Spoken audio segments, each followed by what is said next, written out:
you are going to contact a counselor at the college. You're going to send them your transcript, your resume, all that information that I told you to gather before. And then what they should do is they should send you back a list of classes that you would have to take. Basically, they'll send you back the curriculum. Now, different schools will do this differently, but typically they're just going to send you some sort of list via email or something along those lines. So this is a really easy step, and what makes it even easier is the fact that my friend Josh Madakor and I actually made an entire spreadsheet that maps out all of WGU's classes. This is basically a way of making it super easy for you to do all of the next steps. So definitely check that out while you're following along. I'm going to put that down in the pinned comment below, as well as the description. And it's probably going to be useful even if you don't go to WGU, but if you want me to try to map out the classes for all of the other schools as well, let me know.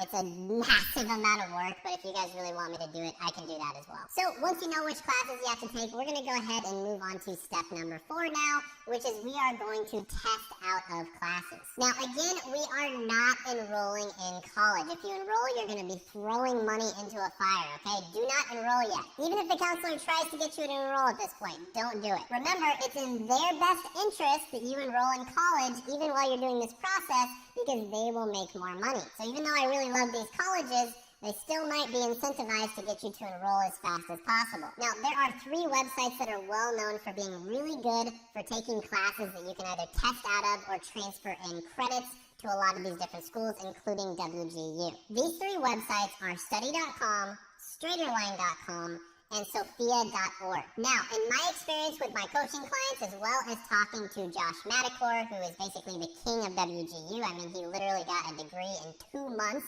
He did like a speed run on a computer science degree and was able to get it in 2 months. Study.com is the best one, right? It's the most reliable, it's the best one, it has the most classes, it has the least amount of issues transferring in. It's also one where when you take the classes, they do a really good job and you're able to get it done very quickly. But with that being said, sometimes Straighterline or Sophia offer classes that Study.com doesn't. It's pretty rare, but sometimes they do. So on that spreadsheet that I linked below, I have the exact classes that are recommended to take on Study.com to transfer into WGU. And if Study.com doesn't offer it, we have the Sophia or the Straighterline class that you can take as well. So we basically did all of the work for you. This is a massive amount of work, and it's all organized in one easy-to-use sheet. Now, if you do choose to use Study.com, there is a 30% off for the first 3 months coupon code that they gave me. All you have to do is type in Shane Hummus at checkout. Now, typically, there are 35 to 40 classes you have to take in order to get a bachelor's degree. And in many cases, after you get done using Study.com,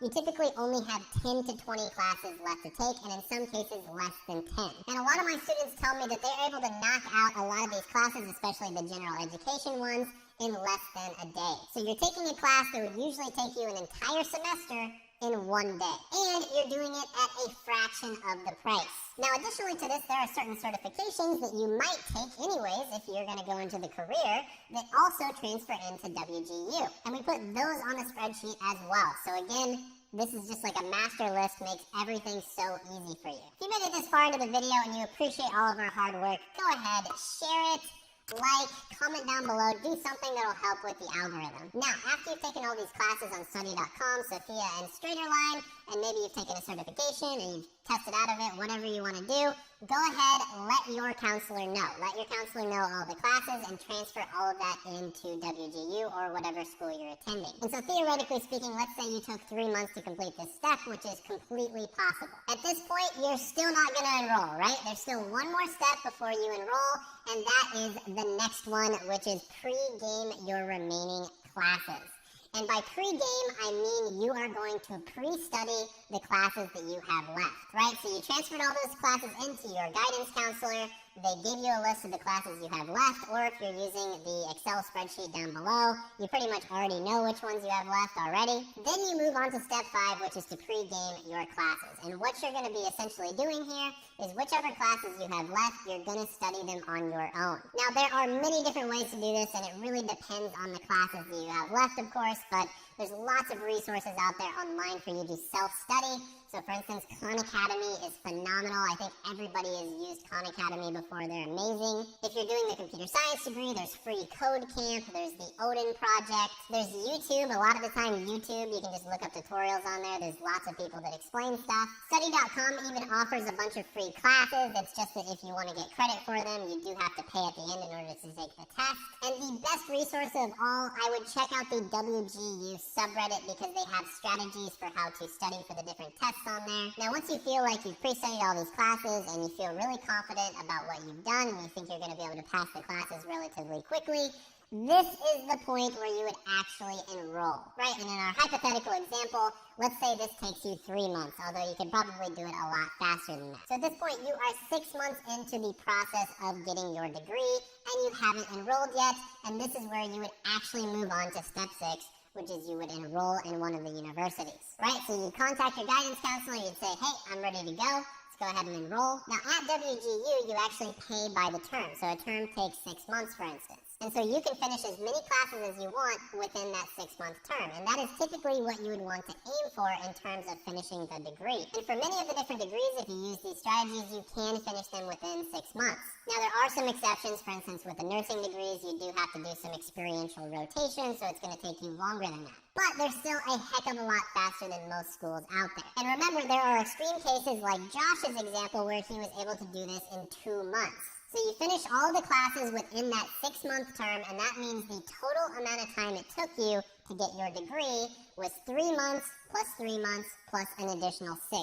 And the total amount of time that you were enrolled in WGU was just 6 months. And as of recording this video, WGU typically charges $3,000 to $4,000 per term. So if you follow the steps in this video and use the strategies, you were able to graduate with a bachelor's degree for probably around $3,000 to $4,000, definitely less than $5,000. And you were able to do all of it in a year or less. So, just to use an example, I'm going to go through a computer science degree at WGU, since that's a very popular degree on this channel. And we're going to talk about it step by step, how long it would take and what you would do. So I'm going to go ahead and jump into the computer really quickly. Alright, so if you downloaded the sheet, this is going to be something like what it looks like.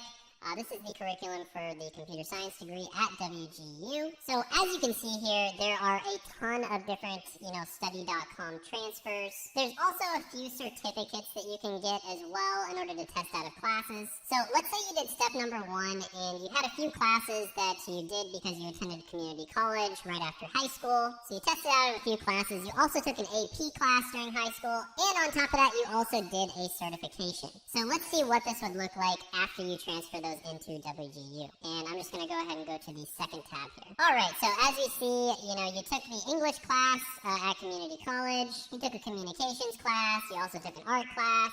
So you were able to transfer all of those in. On top of that, you took AP Calculus during high school, so you're able to transfer that in. And you got this certification, the ITIL certification, because you thought you might want to go into IT, but you decided against it. And same thing goes for the CompTIA Project Plus certification. You were also able to transfer that in. So I just went ahead and put a line through them, but if you want to, you could just delete the entire row as well, whatever you think looks better. So at this point, you would move on to the next step, which is you would start testing out of classes using study.com. Now, if you use study.com for all the available classes, which as you can see, there's quite a few of them, this is what it would look like. So I went ahead and I crossed it out with a line, but I also made it red to indicate that you tested out of them using study.com. So as you can see, most of the classes you tested out of. There's not that many that are left. And so at this point, you would move on to the next step, which is you would transfer all of those classes in. You'd talk to your counselor, and they would send you another list back, which would probably look something like this. So as you can see, there's really only 1, 2, 3, 4, 5, 6, 7, 8, and then the capstone. So 8 classes plus the capstone, 9 classes total